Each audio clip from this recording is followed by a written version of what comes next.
أعوذ بالله من الشيطان الرجيم بسم الله الرحمن الرحيم يا أيها الذين آمنوا كتب عليكم الصيام كما كتب على الذين من قبلكم لعلكم تتقون وعن أنس بن مالك رضي الله عنه قال قال رسول الله صلى الله عليه وسلم إن لله أهلين من الناس قالوا يا رسول الله من هم قال هم أهل القرآن أهل الله وخاصته أو كما قال عليه الصلاة والسلام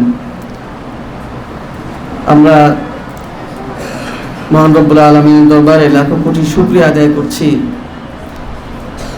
যিনি তানজিমুল উম্মাহ হিফজ মাদ্রাসা 10 নম্বর সেক্টর কর্তৃক আয়োজিত এত সুন্দর একটি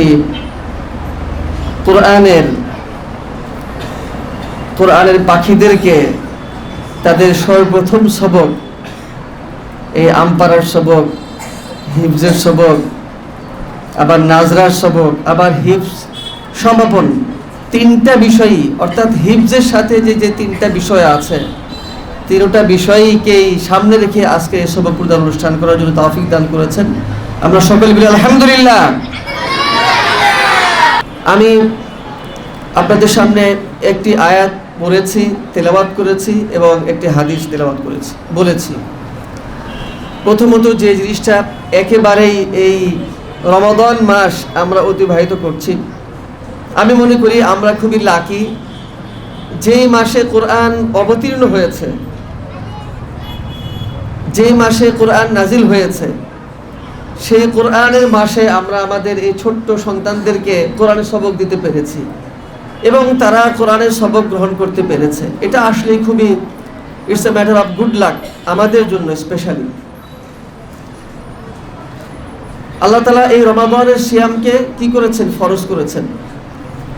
এই ফরজ করার উদ্দেশ্য একটাই, সেটা হচ্ছে আমরা যাতে তাকওয়া অর্জন করতে পারি। আল্লাহ তাআলা বলছেন যে লাআল্লাকুম তাত্তাকুন, তোমরা যাতে তাকওয়া অর্জন করতে পারো। তার মানে বোঝা যাচ্ছে তাকওয়াটা হচ্ছে এমন একটা গুণ, যেই গুণটার মাধ্যমে সফলতা অর্জন করা সম্ভব হতে পারে এবং একজন মুমিন বান্দাকে এই গুণটা অর্জন করতেই হবে, সেটা হচ্ছে তাকওয়া। আজকে তোমরা যারা সবক গ্রহণ করলে, আমি যে শুরু থেকে যে আয়াতগুলো তেলাওয়াত করলাম, আল্লাহ তাআলা বললেন যে কি হুদাল্লিল মুত্তাকিন, অর্থাৎ মুত্তাকিনদের জন্য এই কোরআনটা কি হেদায়েত দানকারী। তার মানে বোঝা যাচ্ছে যে মুত্তাকিনরাই হেদায়েত প্রাপ্ত হয়। এবং শুধু তাই না, আবার মুত্তাকিনদের পরিচয় তিনি দিয়ে দিলেন যে আল্লাযীনা ইউমিনুনা বিল গায়ব ওয়া ইউকিমুনাস সালাহ ওয়া মিম্মা রাযাকনাহুম ইউনফিকুন। এখানে কয়েকটা গুণের কথা বললেন মুত্তাকিনদের। তা মানে হচ্ছে ইমানদার হওয়ার পাশাপাশি কিন্তু মুত্তাকি হওয়া জরুরি। সেজন্য বললেন যে মুত্তাকিদের জন্য পথ প্রদর্শক। আবার মুত্তাকি কারা?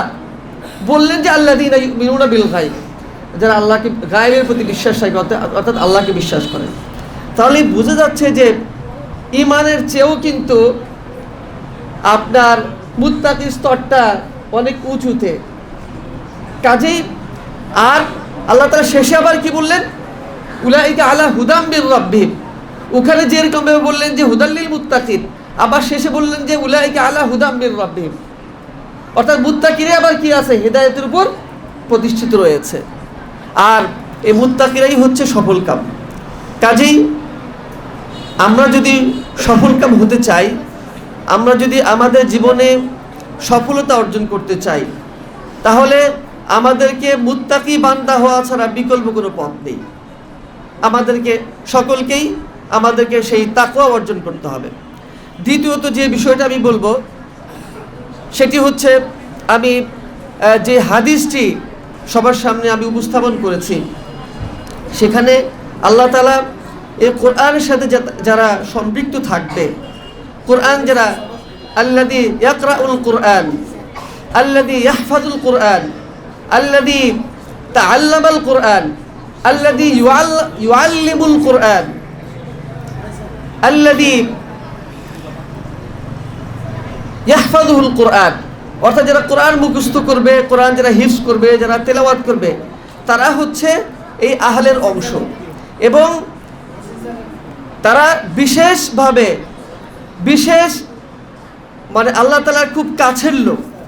এখন তোমরা যারা এখানে আজকে যারা সবক গ্রহণ করলে, আমাদেরকে মনে রাখতে হবে যে আমরা যদি সত্যিকার অর্থে আল্লাহ তাআলার সেই কাছের লোক হতে চাই, অবশ্যই এই কোরআনকে কি করতে হবে? অনেক শ্রদ্ধা করতে হবে।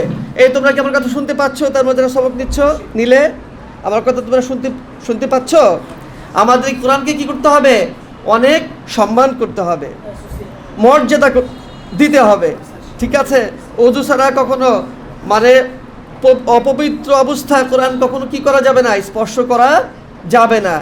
এই কোরআনের সাথে যারা সম্পৃক্ত রয়েছেন, যে জিনিসটা আছে যেখানে কোরআন রাখা হচ্ছে সেটাকে অনেক কি করতে হবে? অনেক সম্মান করতে হবে। পড়তে সময় যাতে কোনো সে পা যাতে না লেগে যায়, এগুলো আমাদেরকে মাথায় রাখতে হবে। আবার যিনি তোমার কোরআনকে শিখাচ্ছেন, যিনি তুমি যার কাছ থেকে তুমি কোরআন শিখছো, সেই ওস্তাদকে কি করতে হবে? সম্মান করতে হবে। ওস্তাদের কথা মতো কি করতে হবে? চলতে হবে। ওস্তাদের কথা মতো চলতে হবে। আব্বু আম্মুর কথা শুনতে হবে। মাদ্রাসায় নিয়মিত আসতে হবে। তো আমি আশা রাখবো তোমরা ইনশাআল্লাহ সেটা করতে পারবে।